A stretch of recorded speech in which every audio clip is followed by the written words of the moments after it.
তুমি কে আমি কে রাজাকার রাজাকার ২০২৪ সালে জুলাই আগস্ট মাসে এই স্লোগানটি আমরা বিভিন্ন শিক্ষা প্রতিষ্ঠানেই শুনতে পেয়েছি।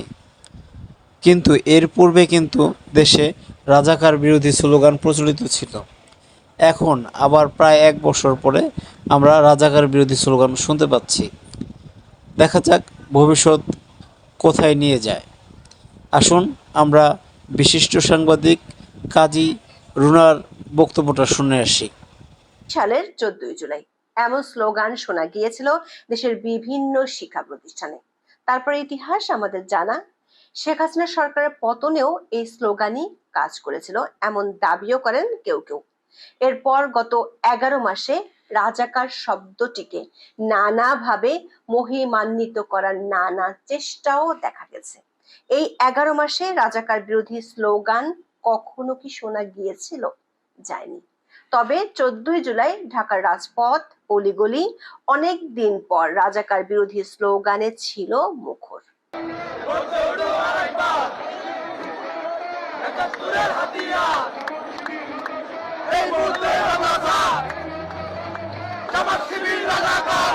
চোদ্দই জুলাই বিএনপি ও সহযোগী সংগঠনের নেতাকর্মীরা শাহবাগ, পল্টন সহ বিভিন্ন জায়গায় দিনভর দিয়েছেন এই স্লোগান। জামাত শিবির ও কিংস পার্টি এনসিপির বিরুদ্ধে তীব্র কণ্ঠে রাজপথ কাঁপিয়েছে বিএনপি।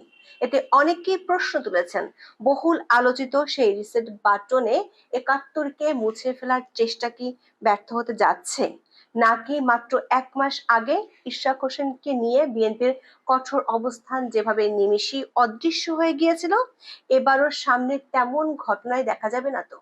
রাজাকার বিরোধী স্লোগান থেকে পিছু হটে আবার অস্পষ্ট সমঝোতার পথ ধরবে কি বিএনপি? জানতে চলুন যাওয়া যাক বিশ্লেষণে।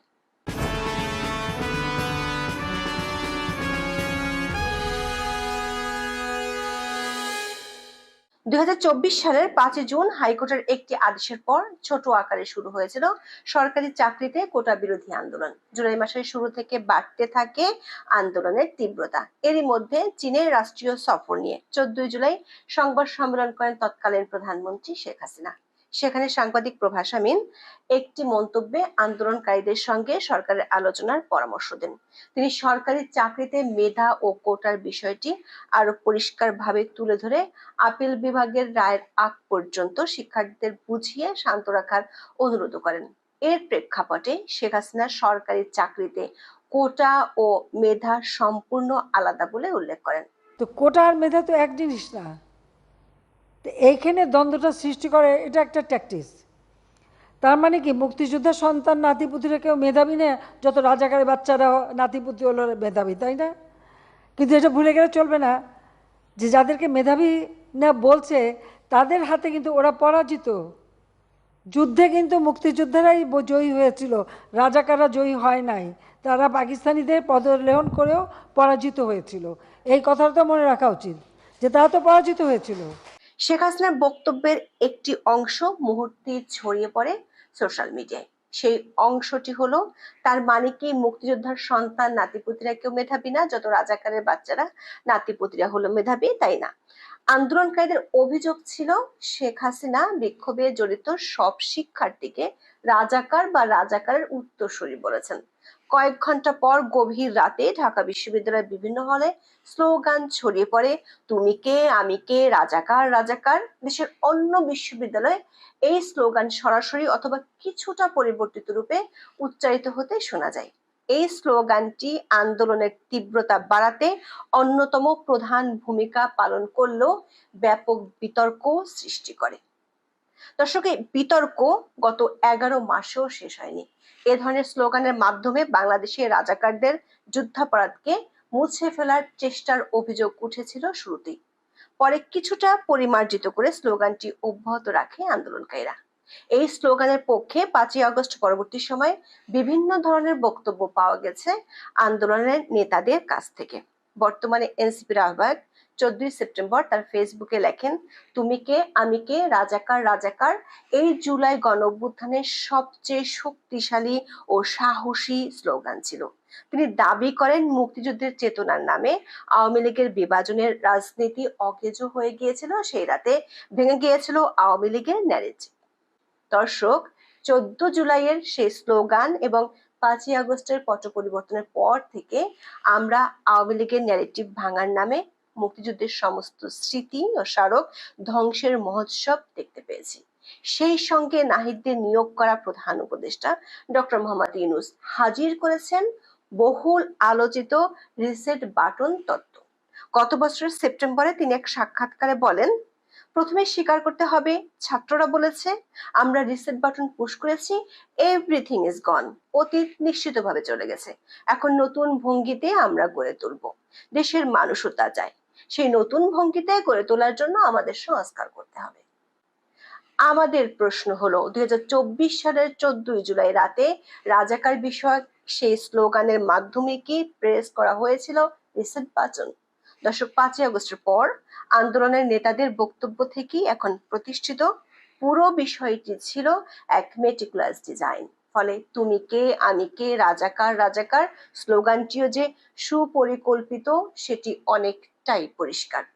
আবার জুলাই আন্দোলনের চালিকা শক্তি হিসেবে 71-এর যুদ্ধাপরাধী দল, জামাতের ছাত্র সংগঠন, ছাত্র শিবিরের সক্রিয়তার বিষয়টিও এখন প্রমাণিত।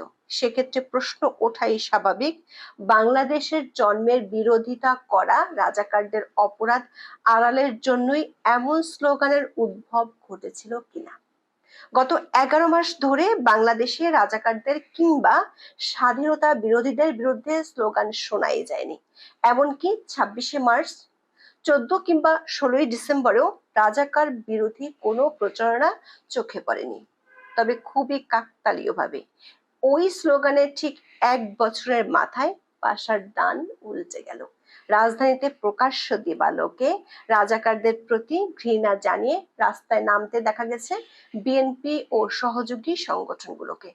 ছাত্রদলের কয়েক হাজার নেতাকর্মী শাহবাগে সমবেত হয়ে দিয়েছেন রাজাকার বিরোধী স্লোগান।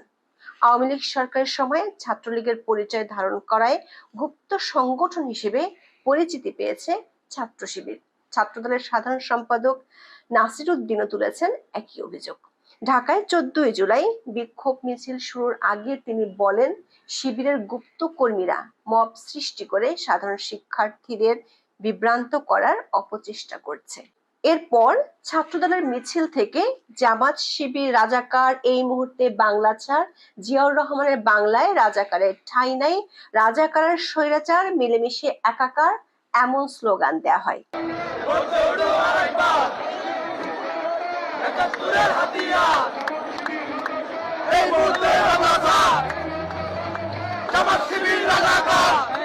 বিএনপির আরো কয়েকটি সহযোগী সংগঠনও করেছে বিক্ষোভ মিছিল। সারা দেশেই পালন করা হয় কর্মসূচি।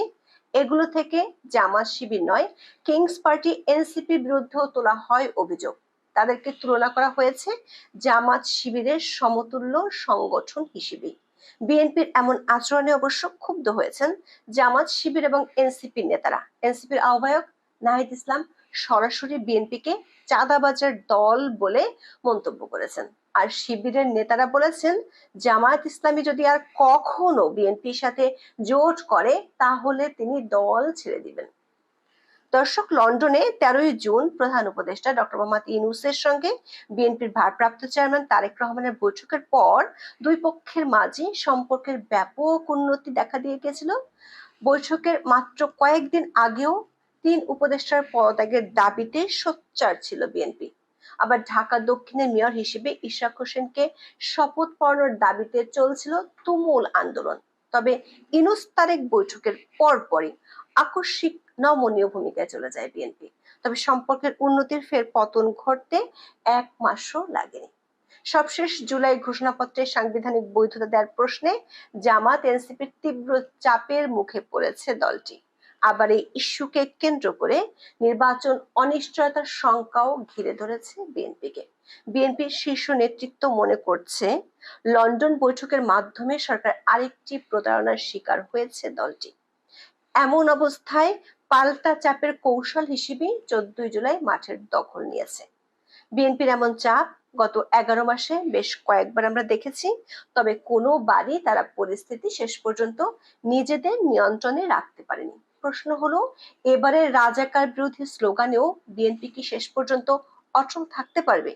জামাত ও এনসিপির বিরুদ্ধে কঠোর অবস্থান কি তারা বজায় রাখতে পারবে, নাকি কয়েকদিন পরেই আরেকটি ইশাক নাটকের জন্ম দিয়ে রাস্তার চাপে ইস্তফা দেবে বিএনপি? তবে মন্দের ভালো হলো, রাজাকার বিরোধী স্লোগান আরো একবার দেশের মানুষ শুনতে পেল।